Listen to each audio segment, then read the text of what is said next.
Hey guys, welcome back to my channel. Welcome to a new video.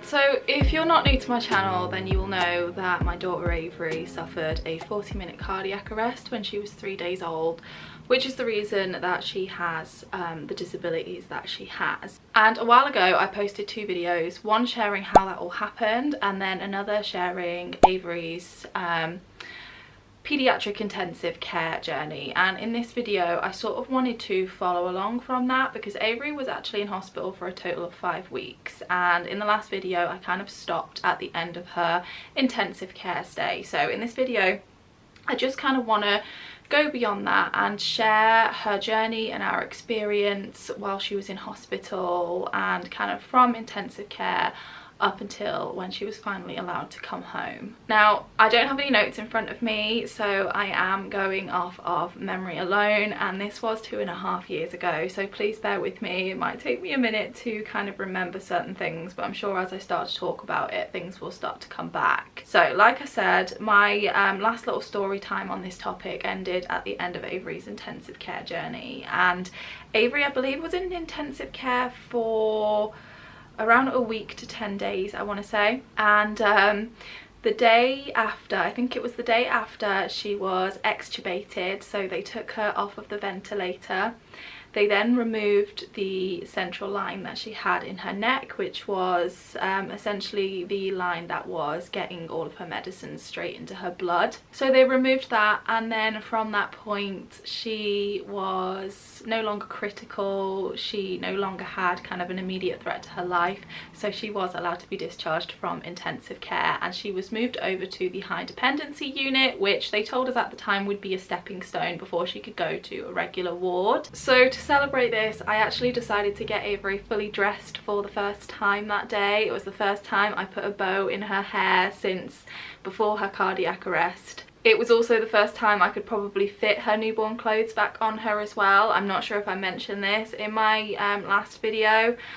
Avery was very swollen. She did have quite a lot of edema while she was in intensive care, and it was funny because, I mean, it wasn't literally funny like haha, but they were monitoring her wee a lot because she was weeing an awful lot more than she was getting. Her liquid output was more than her liquid input, and they were monitoring her and doing lots of tests on that.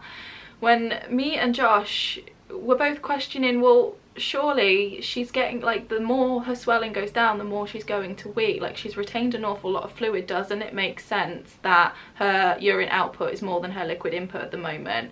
And oddly enough, as her swelling went down, her kind of levels in terms of how much she was weeing came back to normal. So for me and Josh, it kind of felt like common sense, but we just let the doctors do what they felt they needed to do. So she graduated from PICU, she moved over to the high dependency unit, and we kind of wheeled her over in a little cot. And honestly, it was the same kind of feeling you get from when you are wheeled from the labour ward down to the post-delivery ward.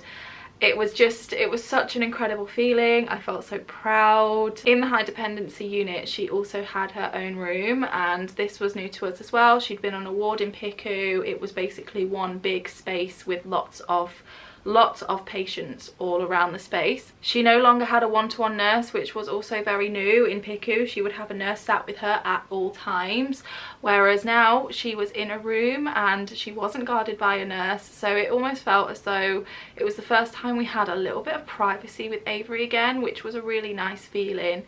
This was also the first night that I was able to sleep in her room since before she went into hospital, and I can't even explain to you the feeling. It was so nice. It almost felt like I had my baby back again, because for such a long time, well, it felt like such a long time, it almost felt as though she'd been taken away from me. So I did sleep in her room that night. They have these sort of cot beds for parents, and as nice as it was to kind of be there in there with her and watch over her, it was also the first night that I had technically kind of slept without Josh next to me since the cardiac arrest, and it did feel a little bit unnerving. I felt a little bit on edge, kind of feeling like I was on my own in the middle of the night, even though there was, you know, nurses around the ward. It felt a little bit strange, but I was really glad to be able to be by Avery's side at night when she was sleeping. We were a little bit concerned that now that I was able to stay in the hospital with Avery, that our room that was given to us by the Grand Appeal would be taken away from us.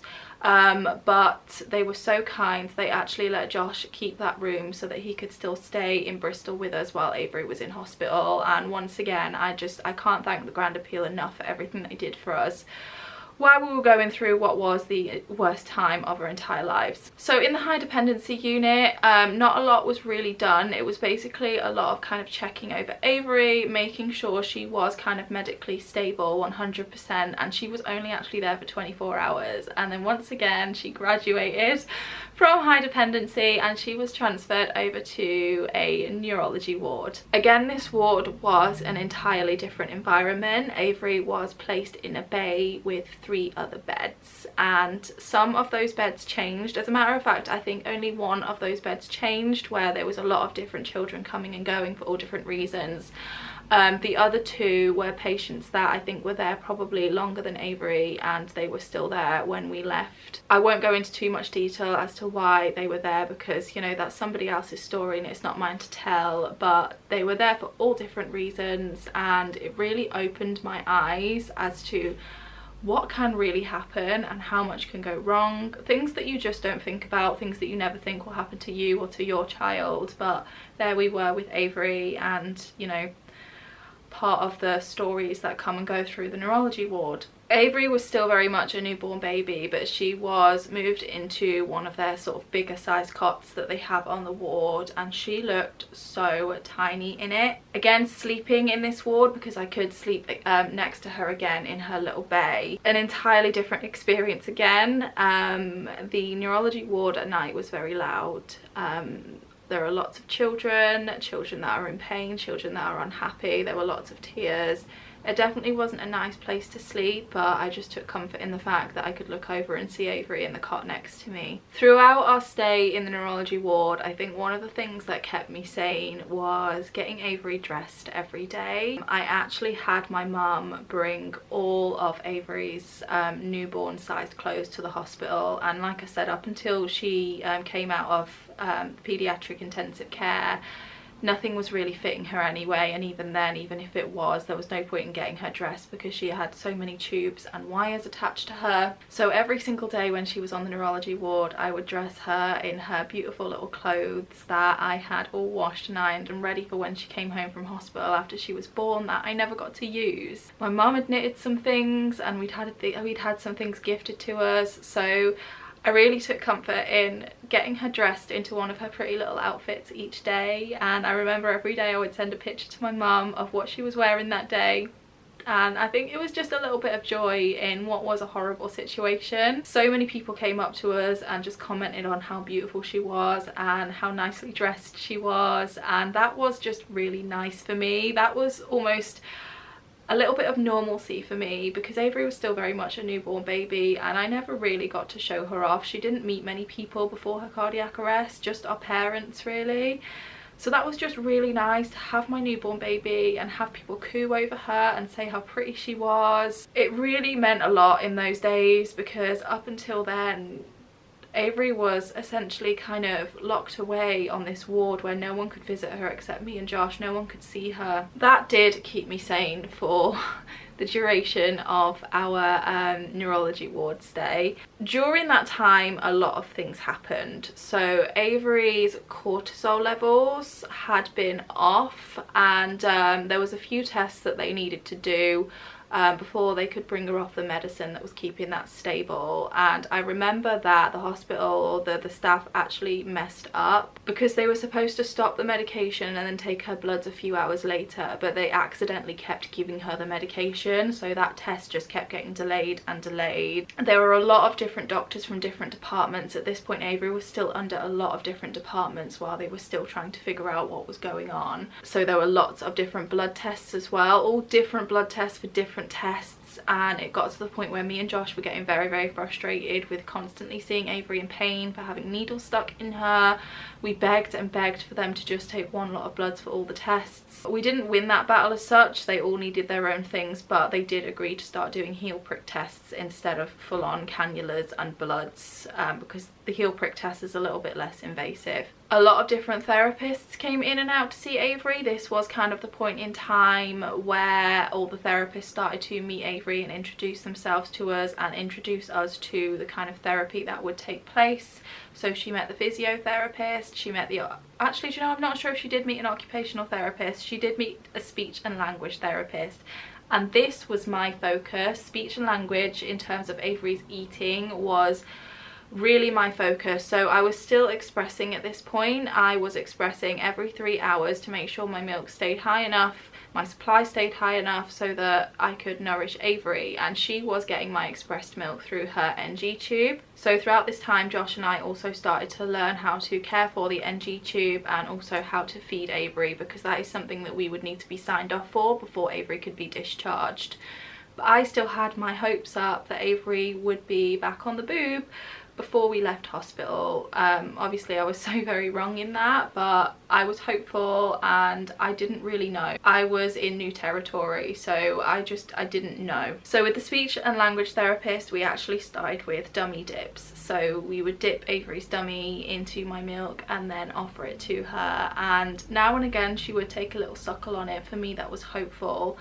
And we did move on to trying to latch her on, and in those early days it was difficult, but now and again I could get her to latch and to suckle. And I remember at that time it's when I learnt the kind of mantra suck, swallow, breathe, suck, swallow, breathe, because that is essentially what newborn babies have to do, and most of the time it is just a reflex and they know how to do it straight away. For Avery, she almost had to learn how to do it again. Even in those early days her coordination was really, really poor, and we didn't know how safe her swallow was then. They weren't really doing tests on it, but we knew that her coordination was poor and she was going to struggle to feed. Nevertheless, I persisted for quite a while after that before I gave up. But that was something that took my focus. Expressing was really important to me, so that was, you know, every 3 hours for about half an hour each time. That was something that was taking up my time, and it gave me that little bit of routine, which I was glad for. Josh and I still couldn't be on the ward at the same time, which was very, very stressful, so we took it in turns. Josh would have a few hours with Avery, I would go back to the room that we had, and usually I would eat and express. And then we'd swap over again and I would stay with Avery for a while. Like I said, physio was also one of the therapists that came to us, and honestly I can't really remember too much of what they did then. I think a lot of it was just sort of teaching us what positions to put Avery in and what was going to be best for her at that time, but she was so small that really wasn't a lot for them to do. I think really it was more about introducing us to the therapies to prepare us for what would be a very long, potentially permanent journey. Josh and I were pretty convinced that Avery suffered with colic. In the evenings, Josh's stint would be maybe 7 till 9 in the evening, and this was around the time that we were trying to settle Avery for bed, and almost every time I would have Josh call me and say that he couldn't settle her. She was so upset, and this happened every evening. She would get really, really, really upset before she'd go off to sleep.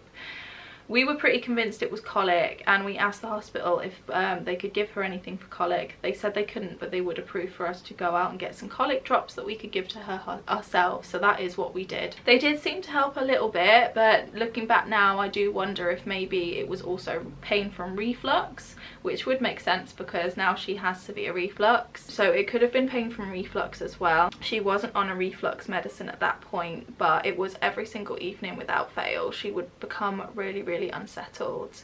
I would probably be able to get her down to sleep at about 10 o'clock, and then the nurses would usually take over in the night. They would do any feeds that she had through the night and give her her medications. Obviously we weren't trained at this point fully to use the NG tube, so we weren't doing her feeds or her medications at that point, but I still needed to wake up throughout the night. So The only way I could force myself to wake up was to set an alarm. I tried doing that, but I was really worried that I was going to wake others up on the ward, so I did start to make a bit of an agreement with the nurses that they wake me up at certain times through the night, and they did. They were very good for it.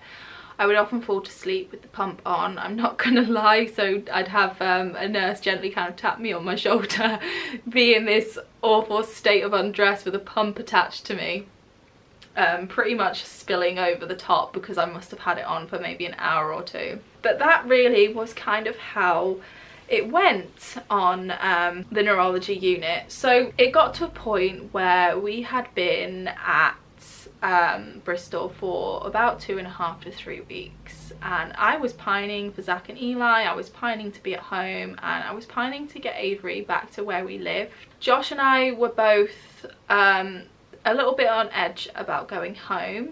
We knew it was gonna feel not very good for us to go back into the house where it all happened. It even got to the point where Josh was very, very eager to move. It just wasn't realistic at that point. We knew we had to go home. In the hospital, Avery was now off a lot of the medications.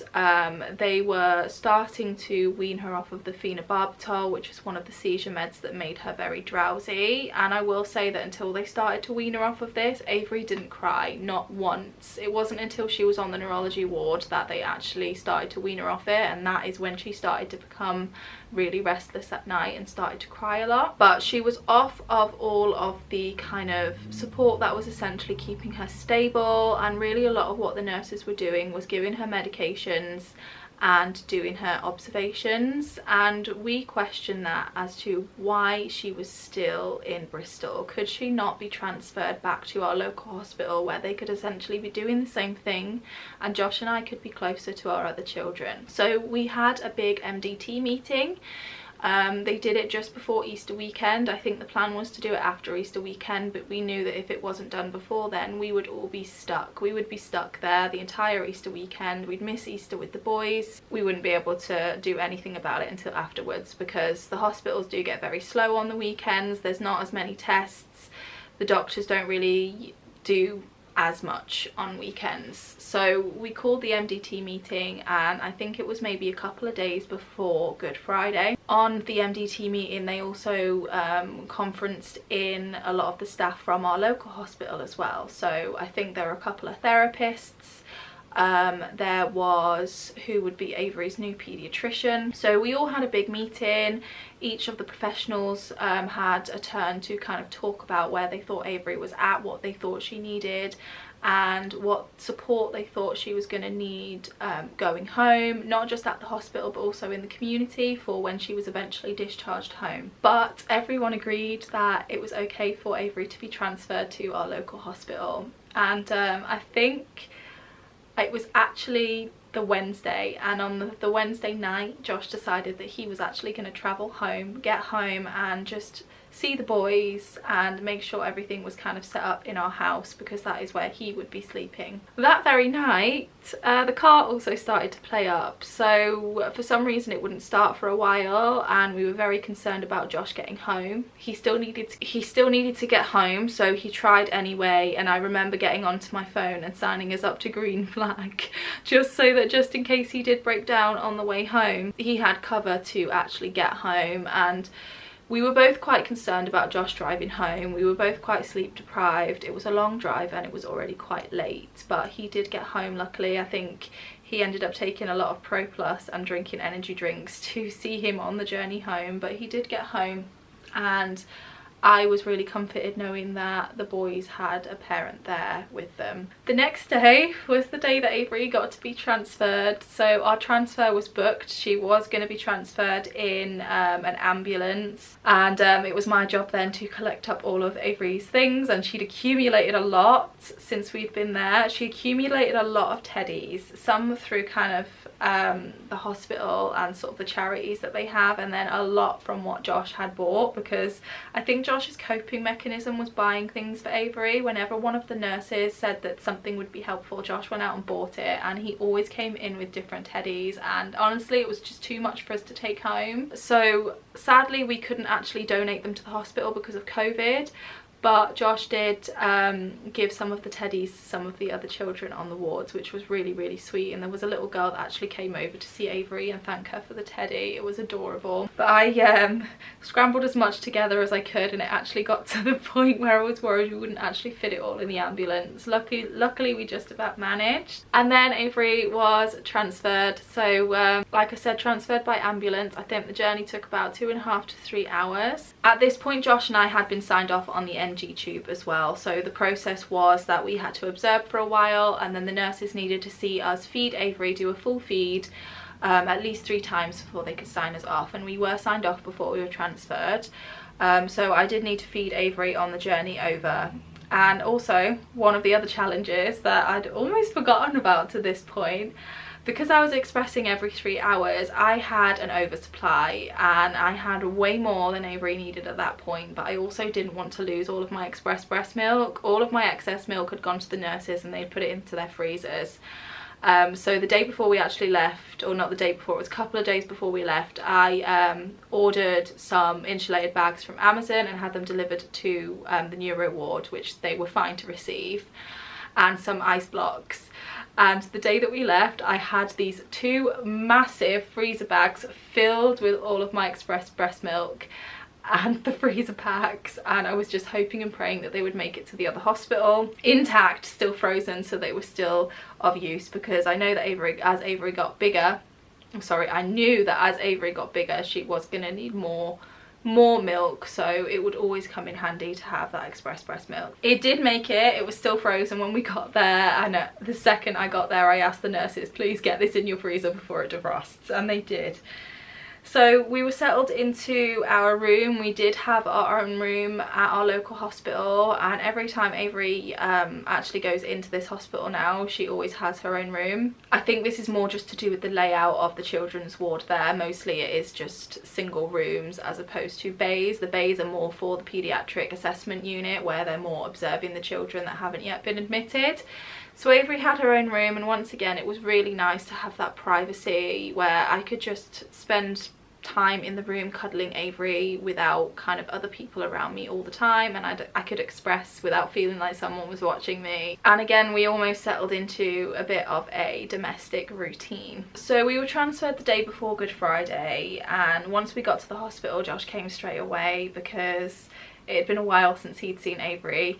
So he was excited to get back to Avery as well. Once again, that rule was still in place where it could just be me or Josh, but I think once we'd got there and the doctors were all kind of coming to meet us, Josh was allowed in as well, just so they didn't have to keep relaying information twice. We could meet them together and just feel comfortable that these were now the people that were going to be overseeing Avery's care. So we got Avery settled in, and at that point we kind of knew that nothing was going to happen over the weekend. Like I said, it was Easter weekend and not a lot gets done, so we weren't going to see any therapists or anything like that until the following week.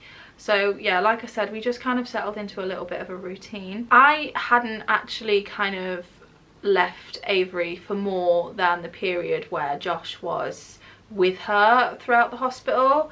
But on the Sunday, on the Easter Sunday, it also happened to be my dad's birthday, and my brothers were going to be there, or I think one of my brothers was there, and I just really wanted to go and spend some time with my family. I felt like I really, really needed it. So Josh and I had actually arranged for him to come and sit with Avery just so that I could go and see my dad on his birthday, spend some good quality time with the boys, and just spend a bit of Easter Sunday with my family. And as I was kind of getting my stuff ready to go that morning, and a nurse came in to do Avery's observations, and I said I was going to go and spend time with my family for Easter, and it was my dad's birthday, and she asked, are you taking Avery?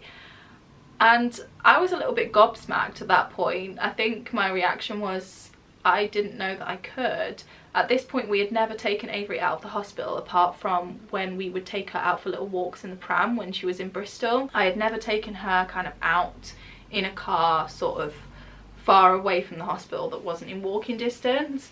And I said I didn't know that was an option, and she said, well, let me find out for you. So then there's me scrambling, calling Josh, trying to get him to kind of hold up any plans because we were going to be a little bit longer. And eventually they came back to me and told me that I was allowed to take Avery out for the day. They still needed a little bit of time because they needed to draw up all of her medications for us to take with us.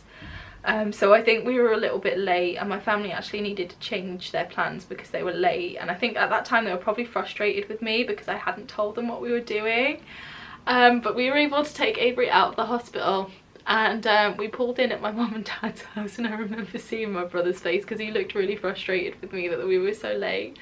But I had my dad come over to the car, and I opened the door and I just said happy birthday, because this was the first time my dad had seen Avery since he watched her be carried down the stairs when she didn't have a heartbeat, when she was transferred to the ambulance. So that was a really emotional moment for me. It was also the first time my brother got to meet her. My mum had already been to the hospital. This is something I hadn't mentioned. I think the day that we arrived, my mum drove to the hospital and she sat in the car park, and I brought Avery out to the car park and sat in the car with her so that she could cuddle Avery, because it was the first time that she'd seen her. So that was a really emotional and really lovely day. Avery was as good as gold, and we actually went to the beach. So Avery, I can't remember if I had her in the carrier or in the pushchair, but we just went to the beach. I got to spend some time with all my children together, which was really nice, and then we went back to my mum and dad's house for a little while. It was just so nice to feel normal, to feel out of that hospital environment for just a little while. But it quickly came to an end and we had to go back to hospital. The following week it really was all guns blazing with the therapists. We were meeting all of the different therapists. Some of them would carry on after Avery was discharged, and some of them would discharge to community therapists. But we started doing little bits and bobs with Avery. So in terms of physio, it was mostly positions and some tummy time. I was still working with the speech and language therapist, practicing getting Avery to latch on, and at that time I thought she was doing really well, and it actually carried on a couple of months after that until the reflux and the dystonia kicked in. But that was basically what we were doing while in hospital, just doing lots of little bits of therapy.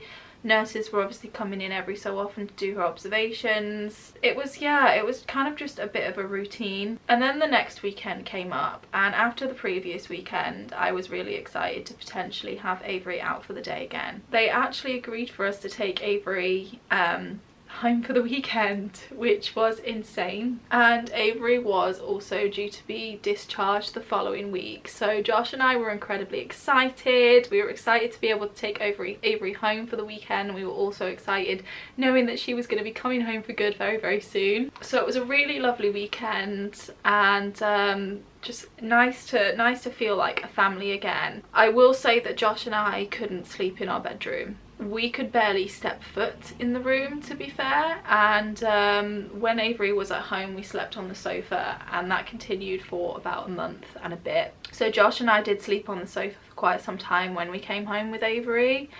until we could completely rearrange our bedroom. So we ended up getting rid of all of the furniture that was in it and completely rearranging it and getting new furniture. The layout was different, just so that it felt like a different room and we felt comfortable sleeping in it. But in the meantime we did sleep on the sofa with Avery's crib in front of us.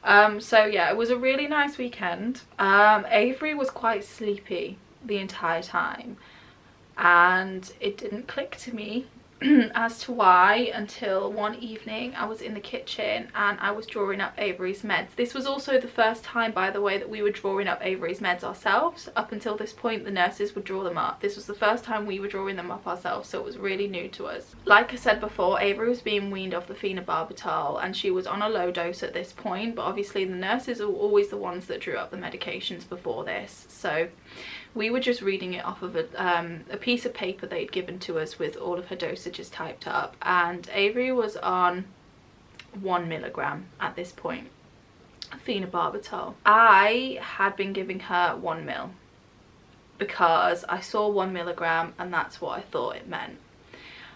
And because she was so sleepy, and I don't know what made me double check this piece of paper, but I had a really thorough read of it, and I was supposed to be giving her 0.1 mil, not 1 mil. 1 milligram was 0.1 mil. So I had been overdosing Avery on phenobarbital for the entire weekend. Now, not overdosing her because technically the dose wasn't too high for her weight, but considering she was used to this 0.1 mil and I'd been giving her 10 times the amount, this is why she was sleepy. So I had essentially been overdosing her. So as soon as we realised that, we called P-Dob straight away and we had to take her straight back to the ward. She was supposed to be with us for another night. She was supposed to be with us on the Sunday night and we were going to take her home on Monday morning. But we rushed her back to the hospital on Sunday night. My mum came and sat with the boys and they ran bloods on her. Obviously I was distraught. I was in tears. I felt so guilty. I couldn't believe I'd done it. The nurses were really reassuring. They said that even nurses have made these mistakes before, not to beat myself up about it, but I wasn't going to feel okay until those labs came back. Avery was still really drowsy and I just felt awful for it because I knew it was my fault. The labs came back and luckily Avery didn't have any toxicity in her blood. The medication hadn't affected her at all. We couldn't really make any kind of definitive plans the next day, and Josh and I were really worried that my mistake was going to delay her discharge. It was only the night doctor that was on. It wasn't her paediatrician that night, so we needed to wait for the following morning for the paediatrician to come in. So she did. She came in, she checked Avery and she checked over all of her blood work and her labs, and she actually said, I think we should continue with the plan to completely take Avery off the phenobarbital anyway. It doesn't seem to have made a big difference in her blood. I don't think we need to start the weaning process again. So that was a big relief that the plan hadn't changed to wean her off it because of my mistake. And later that day she had her MDT meeting, which I was still on edge about, even though nothing had changed from me giving her that overdose. I was still a bit concerned that because of that they weren't going to let her come home with us, but they did. They discharged her. They approved her for discharge. So as soon as Josh found that out, because he came to the MDT meeting as well, as soon as Josh found out, he was straight up to Avery's room packing up all of her stuff, getting it in the car. We still had a few more hours to wait because we needed them to get all of her medications ready and all of her stuff for us to go home with, and I needed to do her discharge summary.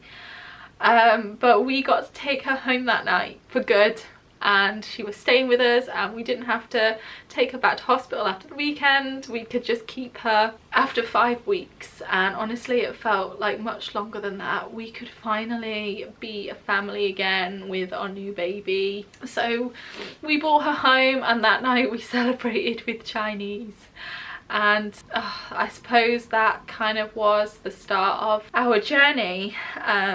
We knew we still had a really long way to go. We had a lot more therapists to meet. We needed to kind of set up all of her community care. The hospital journey was over and it felt as though we could finally start recovering from all of the trauma and we could just get into what would be our new everyday. So that was the journey, really. I know there's probably a lot that I've missed out. Like I said, I'm just going off of what my memory is of something that happened 2.5 years ago, but I know that it sticks with me because it was such a significant period in my life and a traumatic period in my life, and sometimes it still feels like it was yesterday. Even now when we have to take Avery back to Bristol for appointments, it brings a lot of it back and it feels very unnerving. So that, I think, is going to conclude my little series, I suppose, of Avery's hospital journey. It was a very traumatic time in our lives. Looking back now, I still find it incredible that we were actually able to get through it sane, me and Josh, because it was awful. It was so up and down the entire journey, particularly the intensive care. And when Avery still wasn't out of the woods. I really don't know how we did it, but I couldn't be more proud of Avery and how far she's come, considering how much she had to go through and the challenges she faced in the beginning. She is doing so well, and yes, she is severely affected. Yes, she is going to be disabled for the rest of her life, but if I compare now to those 5 weeks, she is doing incredibly and she is so strong, and she really is the bravest person I've ever met in my entire life, and I'm so proud of her. So if you made it this far, thank you for watching. And if you haven't watched the first 2 parts of this series, then I will leave them linked down below if you want to watch those. But thank you for listening, and I'll see you guys in a few days with another video. Bye guys.